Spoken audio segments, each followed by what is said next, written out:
Men уже to'ydim. Mana shu salarkan olib keldim men. Уже to'ydim. O'lib olaman. Bolalarim yetim qolsa yetim qolar. Meni yarib toya yerim.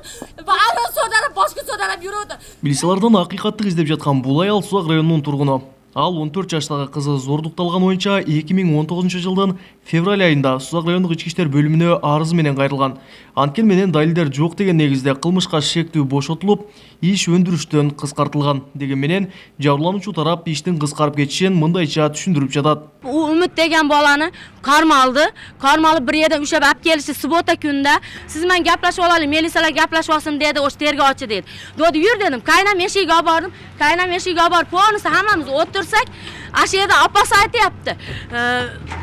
Bu yerda Barat Bahodir akam o'tirgan edi 2018-chi. O'tirgan yerida u bola aytibdi. Короче debdi,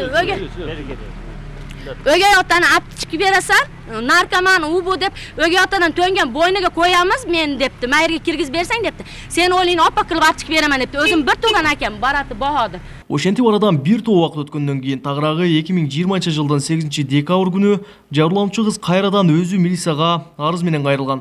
Анын негизинде анын өгөй атасы кармалып, Сузак райондук соту 2 айга камакка алуу чечимин чыгарган. Ал үмүт ичинде эле тааныган эместигин, окуя негизи андай болбогондугун, тескерисинче бул жабырлануучу кызды өзүнүн өгөй атасы 1984-жылы туулган ошол эле Сузак районунун тургуну мындан 3-4 жыл мурундан эле зордуктап жүргөндүгү, биринчи жолу ошол менен жыныстык катташта болгондугун көрсөтүп айтып берген.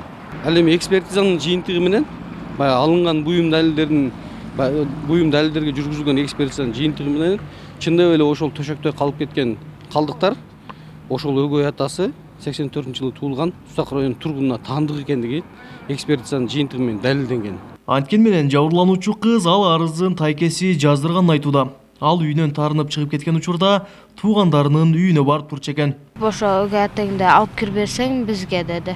Ошо өгөй атаң камап берсең өзүң кең эле жашайсың. Сеңе бирөө мындай эчтеке кылбайт, урушуп сөкпөйт, сени эчтеке кылбайт эч ким. Мен өзүм сени карап бакып алам деди, өзүм чоңойтуп турам деди.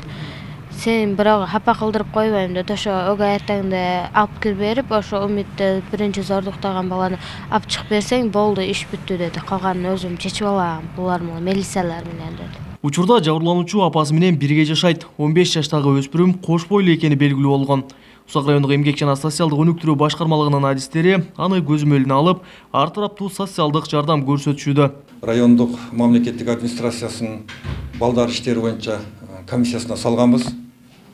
Комиссиянын токтому чыккан бүгүнкү күндө энесинин көзөмөлүндө энеси менен чогуу жашап атат. Биздин тиешелүү кызматкерлер каттоого алган көзөмөлдү алынып турат. Гүлсархан Жоробаева жолдошунун күнөөсү жок экенин айтып аны бошотууну талап кылууда. Ал кызын зордуктаган бала эркиндикте жүрөт деп эсептейт. Белгилей кетсек, Сузак районунда өткөн жылы жашы жетелик өспүрүмдөрдү зордуктаган 2 учур катталган. Ярымта аягыма мени арба сөйдөрө багыятты. 22 күндөн бери 140 сом пулум калды колумда. Ишанасыздар, базарга чыгып көкө сатып башка кылып тирилик кылып жатырдым. Албек Өчкөнбайұлы, Тынчбек Дуолдаев, Жалал Абад облусу.